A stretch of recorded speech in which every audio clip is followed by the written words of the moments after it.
soon after Sir Mason's death. The bartender's friend tells him everything will be in place soon and he hopes things will work out well this time. Fate is shocked. At the knight's house, several knights are preparing to head off for the expedition, including Roxy and the trio knights. Before leaving, Roxy visits her father's grave and tells him all that's happened, asking him to watch over her. Fate advises her not to go because she might not return. She tells him she has decided to go and walks away. Greed tells Fate the Villerick's family arranged for the Gallia expedition because they have something against the Hart family. The trio knights are happy they'll be able to get rid of Roxy once and for all. While Hado will be going for the Gallia expedition with the hopes of doing away with Roxy, the other two will be going to another city for research. Hado thinks they're hiding something from him and wants in on what they will be going to do. Raphael just tells him to make sure he takes care of Roxy. Later at night, though Fate cannot disobey direct orders or protect Roxy, there is one thing he can do. He stands in the way of Sir Hado and his patrol. Sir Hado comes face to face with him, happy to have found Corpse. Fate activates his skill. Hado is happy to finally come face to face with Corpse. His henchmen leap forward with their weapons drawn and try to attack Fate. Fate activates his skill. Noticing his attackers are so slow it looks like they are not moving at all. Greed tells him it's because of the difference in their stats. As they close the distance to Fate, he brings down all three henchmen one by one. Hado doesn't look so confident anymore. Fate looks back at him and his henchmen ditch him faster than the speed of light. Even Einstein would be impressed. Hado tries to rally them but his henchmen leave him standing there alone to face Fate. Fate walks up to him and Hado draws his sword. Fate takes off his mask and Hado immediately recognizes him. Hado asks him how a commoner like him became so strong. Fate tells him he doesn't owe him an explanation. Fate tells Hado to show him the knight powers he's so proud of. Fate activates his skills and looks at Hado's stats. The holy sword technique catches his eye. It's the special skill needed to become a holy knight. Fate wonders how Hado got such a skill. He asks Greed if he can shatter a holy sword. Greed tells him he has an edge over a measly artificial holy sword. Hado tells him it will be foolish to face him in a sword fight. Hado activates the skill and strikes at Fate. He thinks his strike will disintegrate Fate instantly, but Fate is already out of the way. Hado is shocked and Fate lands behind him. He tells him his skill takes way too long to launch. Hado turns around and strikes at Fate with his sword, but Fate simply slices his holy sword into two. Hado looks shocked at half of his sword. Fate casually catches the other half and drops it to the ground. He asks Hado to pick it up and continue the fight. Hado backs away from Fate and considers taking to his heels. Fate reads his body language and tells him not to run but to uphold his pride as a holy knight. Hado keeps backing up. Fate tells him he's pathetic. Hado trips and falls and Fate calls him a clown. Fate lifts him up like a ragdoll and reminds him of a statement he made. Defiant dogs need to be taught discipline. Hado begs him to stop but runs to a tree and gives Hado's face a nice makeover. Fate keeps falling trees around the forest with Hado's face until he's unrecognizable. Hado begs him once again to stop. Fate is pissed he has the nerve to beg considering how he treated other people like meaningless trash. Fate is also angry Roxy would be walking into danger because of him. Hado begs him to spare his life and Fate asks him what his response was when he told him the same thing. He throws Hado into the air and activates Greed's skill. Greed turns into a crossbow and Fate fires several shots at Hado while he's still in the air. When Hado finally lands on the ground, his limbs are gone. Hado asks him why he won't finish him off and begs him to end his sorrow. Fate tells him he has a question for him first. Hado asks him if it's about Roxy. He recalls her volunteering for the Gallia expedition and how she vowed to give her life to save the people. Fate confirms that Roxy would indeed say those words. Hado promises to cancel Roxy's Gallia expedition if Fate spares his life. Fate raises Greed over Hado's chest. Hado begs him not to do anything stupid like getting revenge for Roxy. Fate tells him to shut his mouth and gives Greed a taste of Hado's innards. His skill activates and his stats increase. Fate now gains the Holy Knight technique. Greed tells him he has now become a Holy Knight. Greed tells him he can use Hado's stats to access his second level. Fate gives him the go-ahead and Greed takes up his stats. He transforms into his second level, which is a great scythe. Greed tells Fate his blade can now cut through anything in the universe. The next day, Roxy prepares to leave. The servants stand around her to see her off, but they don't look too happy. She tells them not to look so gloomy because 3 years will pass by in a flash. She tells Haru to look after things in her absence. She comes face to face with Fate and they stare at each other for a while.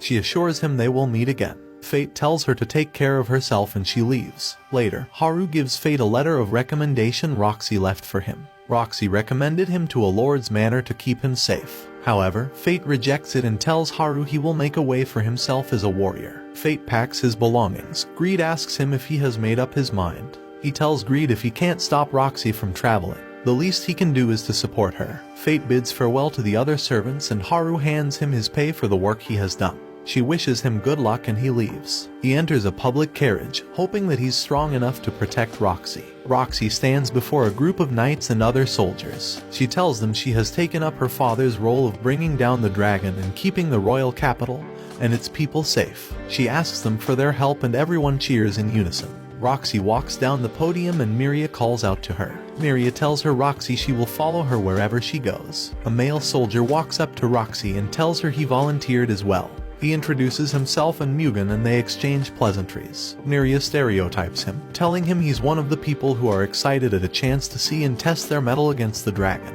Mugen tells her she is spot on. Miria thinks he's just another foolish warrior. Mugen tells her the real reason he volunteered was because he once marched under Sir Mason's orders. He tells them he would like to avenge him, and Roxy thanks him. Roxy asks him if his family doesn't oppose his trip to Galia. He tells her his daughter even asked him to come back with some Gallian relics. He tells her he comes from a lineage of scholars who do research and he's the only warrior. Roxy laughs and tells them she thinks the expedition will go well with them by her side. At the laboratory, the female scientist asks Rain for her attention. She asks her if she knows about the lick everyone in town is talking about. She shows Rain the slain goblins and observes the arrow marks aren't normal arrow marks. Rain takes a close look and is fascinated by it. She opens up a book and shows the female scientist a magic bow. She tells her she thinks that the arrow from that magic bow did it. The female scientist asks her if magic arrows are different from fireballs. Ryan tells her it's an ability possessed by the Black Sword, one of the weapons of mortal sin.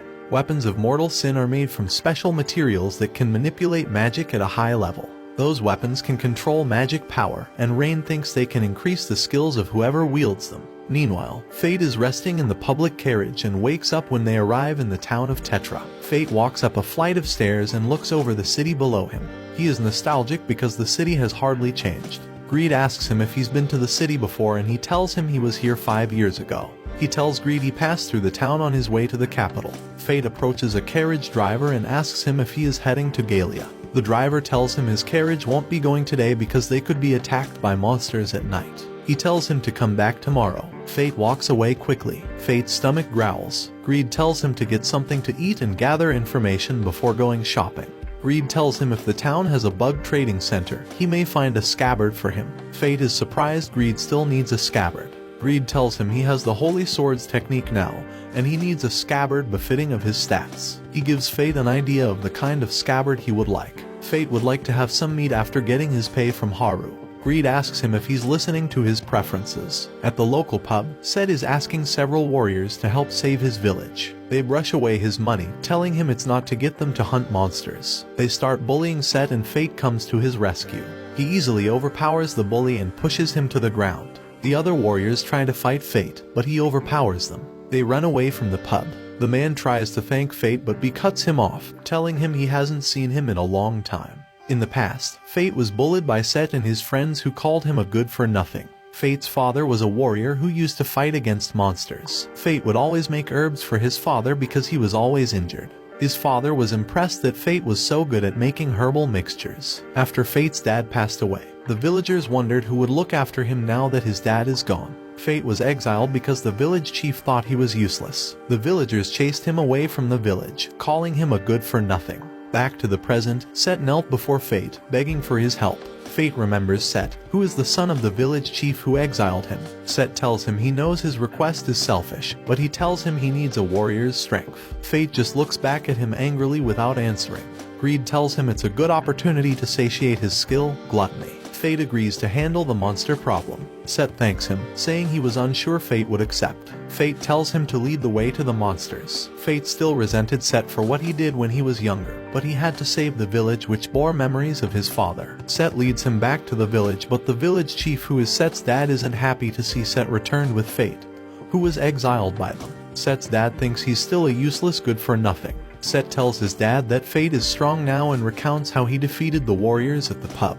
His dad doesn't believe him, and he tells the villagers that he will find formidable warriors the next day. One of the villagers tells him monsters could attack them that night, and they may not last till the next day. Set's dad tells them they will use Fate as bait to buy more time for other warriors to come. Fate tries to say something, but Set begs him to pay no attention to the chief. Set takes Fate to his house and offers him a beverage. Set apologizes for the way the chief behaved, and Fate tells him he's used to it. Fate asks after Set's wife because he hasn't seen her, and Set tells him the monsters got to her. Set tells Fate the village is too poor and the village chief has all the authority. Set tells Fate he thought his father was always right, but since he had his daughter he had to get his act together. Fate tells him he has really changed. Set tells Fate it's all thanks to his daughter, which makes Fate remember his late father. Fate asks Set to tell him about the monsters. Set tells him the monsters showed up about a month ago and witnesses think they are multiple monsters that can fly. He tells Fate these monsters are unlike anything the village has ever seen before. That's why they decided to hire some warriors. Just then Fate's stomach growls. Set teases him about always being hungry and goes to get Fate something to eat.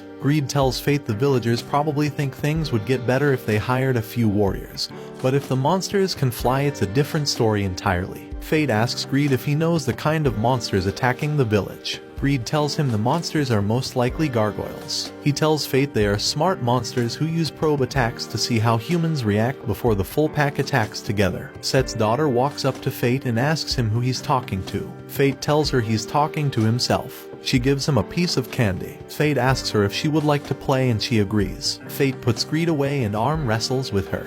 He lets her win easily and she laughs happily. Set comes back with some food, apologizing for how small it is. Fate tells him it's more than enough and thanks him for the meal. Fate takes a bite from the food and immediately becomes very tired. He passes out right after. Set wonders what made him pass out and Set's daughter tells him she gave him some candy. Set asks her about it and she tells him Set's dad gave it to her. Set is surprised his father is really serious about using Fate as bait. Greed understands that Fate has been drugged. Set tries to wake him up but then a scream pierces through the night. Set looks out the window and he's shocked at the sight before him. The gargoyles are attacking the village. The gargoyles begin attacking the village by breathing out flames. Set is still trying to wake up the unconscious Fate but he isn't responding. But Greed knows he's not going to wake up. A gargoyle lands on the roof of Set's house and Greed wonders what he can do. Set makes the antidote for Fate. Meanwhile, the village is glowing a bright orange in the dark night. The village chief is running down the street looking for Fate so he can be used as bait. The gargoyle picks him up and knows dinner is settled for the night. Set gives Fate the antidote and he wakes up. He throws up and Fate is impressed Set was able to make an antidote. Fate doesn't recognize where he is, and Set apologizes while telling him everything. Flames flare outside Set's house which jolts Fate into action. He picks up Greed and heads outside. The village is in complete rubble. Every house is on fire and most villagers have been given a free pass to the afterlife. Fate tries to find survivors but the sight of the village weakens his spirits. The gargoyles are still busy having dinner and Fate comes face to face with one. The gargoyle launches a breath of flame at Fate who dodges it. Greed tells him he can't match the gargoyles if they have the high ground. Fate listens to him, unlike a certain Jedi we know. Fate analyzes the skills of the gargoyles and looks over their stats. Fate thinks its fireball skill is troublesome and orders Greed to transform into a scythe. The gargoyle launches a fireball at Fate once again. Instead of dodging it, he cuts through it. The gargoyles notice that Fate is putting up a fight and they all surround him. They launch their fireballs at him simultaneously. Fate uses the scythe which cuts through the fireball and then cuts through the gargoyles one after the other. Fate's gluttony skill activates, his stats increase, and he gets the fireball magic skill. Fate notices there is still one gargoyle left. This is the pack leader. Fate analyzes the leader and notices he has a higher level than normal gargoyles and an additional skill of fire resistance. The leader lunges at Fate to use a fireball at point blank range, but Greed warns Fate about it and tells him to take advantage of that. Fate immediately lunges at the diving leader. Fate strikes the leader down with the scythe and his gluttony skill activates. Fate's stats increase once again, and he gets the skill of fire resistance. The next day, Fate and Set stand over what's left of the village. Only Set and a few other villagers survived the attack. Set is a bit sad and tells Fate there's no point staying around because the place can't be called a village anymore. Fate analyzes the land and tells him the ground is no longer fertile, so they won't be able to farm. Set asks him if he has the skill of appraisal, to which Fate affirms. Set tells him he could earn money as an appraiser even if he didn't become a warrior. Fate tells him he has no other way to live his life except being a warrior. Set tells him he will move to the city and search for a job for the sake of his daughter. Later, Set asks Fate to punch him so he can make up his mind. Fate is reluctant, but greed tells him to punch him to maintain Set's pride. Fate gives in and knocks him to the ground. Greed tells Fate he punched Set too hard, but Set thanks him for the punch. Fate helps him back up to his feet and tells him to take care of his daughter and wishes him good luck. Fate returns to his old family house and goes to the grave site of his parents. The site brings back memories of his childhood, and he tells his father he's doing good now. Meanwhile, Roxy is moving through the desert with her entourage. She stops to look at the horizon. Miria tells her they will soon arrive at Lanchester, where they will resupply. Mugen tells her to be careful of the Lord of Lanchester. Roxy asks him why, and he tells her he'll tell her later. Back to Fate, who is in a carriage. The carriage driver asks him if he will be able to protect him if he's so sleepy. Fate apologizes to him. The driver tells Fate he's paying him for his services, so he better ensure his safety. Greed tells Fate the man is being arrogant. Fate reassures the man of his safety, telling him he's as strong as a rookie holy knight. The man is convinced of Fate's strength now, though he thinks he's prideful. Suddenly, the man brings the carriage to a halt. Bandits stand in front of the carriage. The man wants to turn the carriage and run away, but Fate comes out and faces the bandits. Greed tells Fate he should have asked the man for more money. The man rushes to Fate and holds on to him, begging him to save his life. Fate tells the man to let him go so he can fight the bandits. The leader of the bandits rallies his men to attack him and Fate. At that moment, a huge sword falls from the sky behind the group of bandits, breaking their formation and knocking them to the ground. Greed tells Fate there's only one person who can do that. Fate looks up to see the girl he saw some days back. She then tells Fate he owns her for those kobolds. Fate doesn't understand what she means. She asks to join them, but when she gets on the carriage it tilts backward. The girl yells her weapon, Sloth, to go back to normal, and the carriage rights itself. The carriage continues the journey, and the girl asks Fate what his name is. Fate introduces himself to her and she calls him Fate of Gluttony. Fate asks her how she knows about gluttony, and she replies she's also a deadly sin skill owner. Fate asks her about the deadly sin skill, and she asks him if Greed didn't tell him about it. The girl introduces herself as Mine with the skill of Wrath. Her stomach rumbles and Fate gives her some beef jerky. The driver tells them they are about to arrive in the city. They arrive at the city, but a girl is being chased by people who do not do a good job of disguising themselves as ghosts. The girl cries for help, and Lord Rudolph, the Lord of Lanchester, comes to her aid, defeating the ghosts. Everyone praises him, but Fate and Mine are indifferent towards the clown show. The driver tells them Lord Rudolph is preparing a welcome party for the expedition of Galia's army. Fate asks the driver if it's Lady Roxy's expedition, and the driver tells him it's her expedition and they would be arriving at the town soon. Greed tells him he was so busy trying to catch up that he passed them by, and Fate heaves a sigh of relief. The man presents Fate's payment of 3 golf coins to him, but Mine takes it, telling Fate she was the one who saved the man.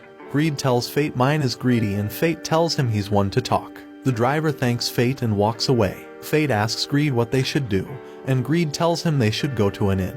Mine falls asleep while standing, and she rests on Fate for support. Fate tells her not to fall asleep while standing. She doesn't respond, and Fate carries her through the city looking for an inn. Fate wonders why he has to carry her, and Greed tells him he has no choice. Strangers welcome Fate to the city. As they walk away, Fate notices strange marks on their necks. Fate gets to a guarded point, and the guards tell him he can't go through because he's not a citizen. They point him towards an inn, and he notices these guards also have marks on their necks, but theirs are different from the one he saw on the strangers earlier. Another stranger welcomes Fate, and he notices a different mark. Greed tells him the marks were given according to class in a caste system. Rudolph scolds the actors in a secluded area for their poor performance, and they beg for his forgiveness, but he strikes them down. Rudolph's personal guards note he's more frustrated than usual, and they make a mental note not to offend him. Fate drops Mine on a bed in a room he got at an inn. Greed tells Fate he had no idea Mine was still alive. Fate asks him how he knows Mine, and he says he was in a bad relationship with her and Sloth in the past. Greed tells Fate Sloth is a deadly sin weapon just like him. Fate asks him about deadly sin skills, and Greed tells him about the 7 deadly sin skills which violate God's principles. He tells Fate Gluttony is the most sinful skill because it can break through the concept of levels. Fate asks Greed if his punishment is his insatiable hunger, and Greed tells him they all have their individual punishments. Fate tells Greed he's quite unlucky,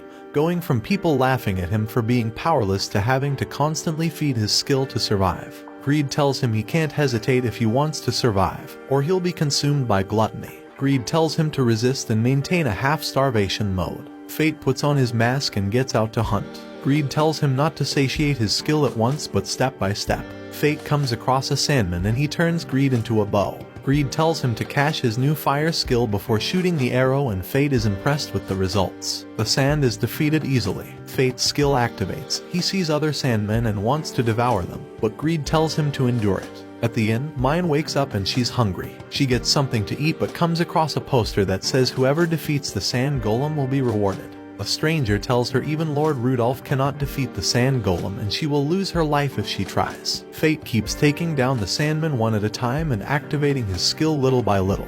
Greed tells him he's getting used to it and Fate tells him the feeling isn't very pleasant. Greed tells him it's time for him to satisfy gluttony so he doesn't go berserk. The sand golem appears, and Fate recognizes its smell immediately. A group of soldiers are fighting the sand golem, but they have no chance of defeating it. At that point, Fate hits the golem with a magic arrow to draw its attention. He tells the soldiers he'll take down the golem, but they tell him he's no match for the golem.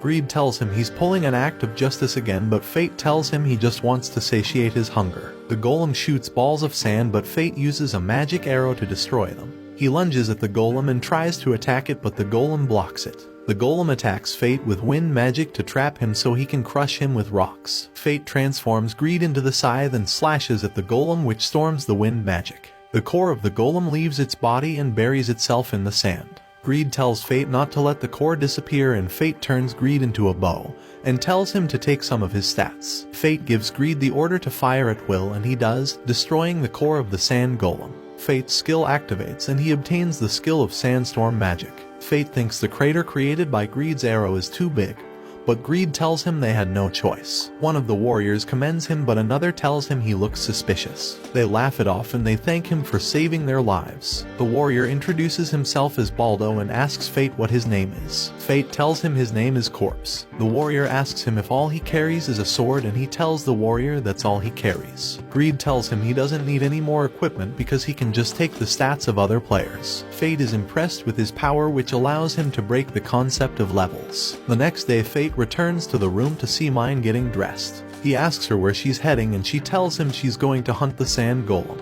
Fate tells her he's taken the sand golem down and she is furious she won't get the bounty. Fate tells her he will give her half of it when he cashes in the bounty. He wears his mask and goes to collect the bounty. Mine asks him about his mask and he tells her it's his identity as Corpse. Lord Rudolph enters the inn and asks Fate to become his subordinate. Fate asks him what his deal is and he tells Fate he can't refuse his decision because he's a holy knight. Mine tells him Fate can be his subordinate because she already has an arrangement with him. Rudolph calls her a kid and she smacks him out of the inn with her axe. Fate knows this spells trouble for them and immediately tells Mine they need to leave the city. Fate comes out of the inn and asks a carriage driver for a ride. Watch this next video. See you on the next one.